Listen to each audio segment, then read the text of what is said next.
Yes. The camera? Yeah. Oh, This is very interesting. Yeah, I is think it- it's the first time I'm doing this. how does it look? Okay. Yeah. My name is Theodora Capat. Friends calls me Theo, family calls me Dora. I'm a fine artist. I paint, I draw. I also do illustration, mostly traditional. And I do enjoy digital, which pretty much that's how I do my preparatory work. I do them digitally.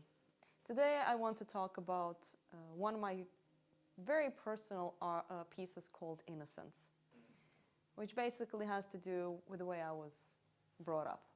Coming from a family, religious family, pretty much. My mom had a way of suffocating me with extreme protection.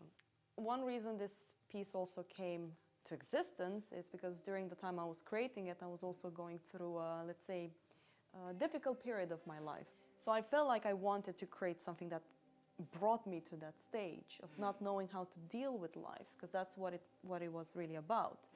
Being overly protective, I had to find a way to live in a world where basically my parents are in Romania and I'm in Sweden.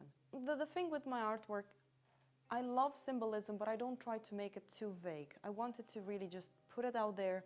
This is what it is. For me, the lions are basically my parents. Okay. They represent power. They're the king of the jungle. That's what I wanted them to be. I mean, both of them are male, which kind of shows more power over me, even though my mother is the lioness. My father was still in charge of everything that we were supposed to do. So that's one reason I wanted them to be both males. The girl in the middle is pretty much me. I modeled the hands after my hands. I wanted them to be very fragile because for me, when I meet unexperienced people, you can really look at their hands and how they are moving it. It shows a little bit about how relaxed are they. So we can look at hands as a process of maturity and aging. With time, your hands gets rougher, but they also become stronger. So that's one reason I wanted the hands, and most of my work has a lot of hands gesture in it, either hiding away from the viewer or just begging to the viewer. In this relationship, the hand is coming forward, even though it's going around the body, and you can see a little bit of a pressure to the fingers onto the skin, trying to protect itself, but at the same time wanting to experience this world. The face is a very beautiful face, and for me this is the aesthetic I always go for. For me, since I'm so into fantasy, I always found Asian culture to be extremely beautiful, like coming out of this world. You have this beautiful woman ready to embrace the world, but you can see that she's shy because her body is turning away from you. She's trying to hide. Her breast is almost showing. It is time for her to get out from this circle of overprotectiveness. Like the way she's looking at you. I mean, I found a very specific picture that I really liked, and I used that because she had exactly that look. Curious, timid, looking up at you from one side towards the viewer. And it's very interesting because when you talk to people, they don't look at you in the eyes. She's actually taking that courage to look you in the eyes. It's hard because we live in a society where we're so dominated by texting and we don't know how to react to people. And I notice that people are afraid to look me in the eyes when I talk to them.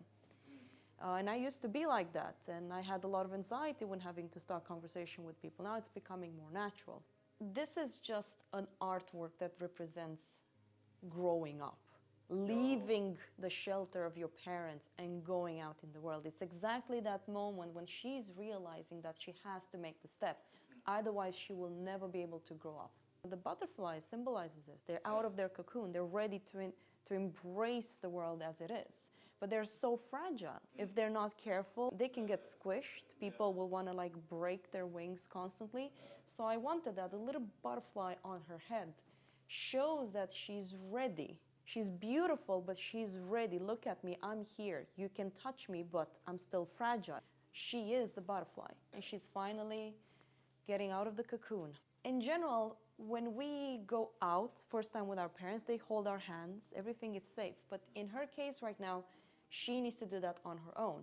So the environment is quite chaotic. You have the waves in the background, it's almost storm. You have the moon still shining. So full moon is pretty much, the reset of the month. It's a new beginning. And then you have the clouds. I wish I would have done it even more chaotic than it is. For some reason, I want more chaos in my work because I can make sense of it. And that chaos is what's going to make her grow up. Yeah. That's what I wanted. That's one reason I wanted the environment to have this chaos in it. Me as an artist, I have to play with my subconscious to create something conscious because it has to be there. So sometimes when I start an artwork, I actually have no idea. And that's when my anxiety flares up and I try to find ways around to make reason of my chaos.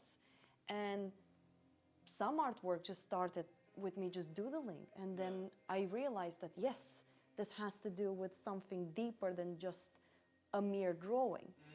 Because people do ask me, like, how come you come with all of this? Do you have a deeper meaning when you start something? Sometimes yes, but sometimes no.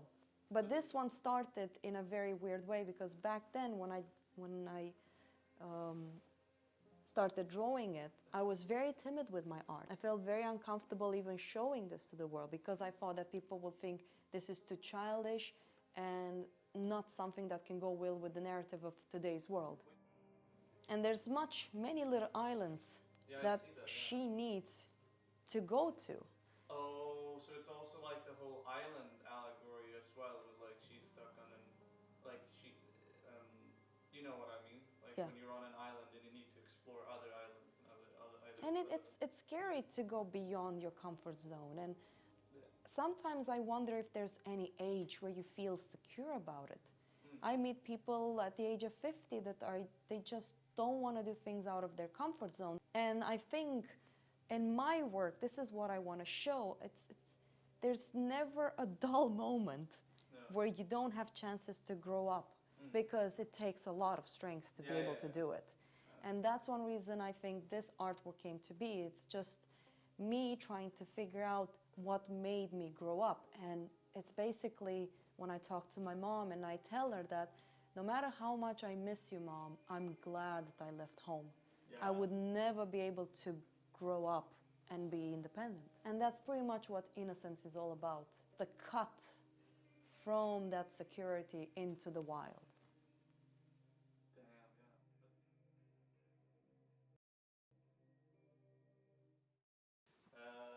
Donate twitch.tv. No. I think this was good. No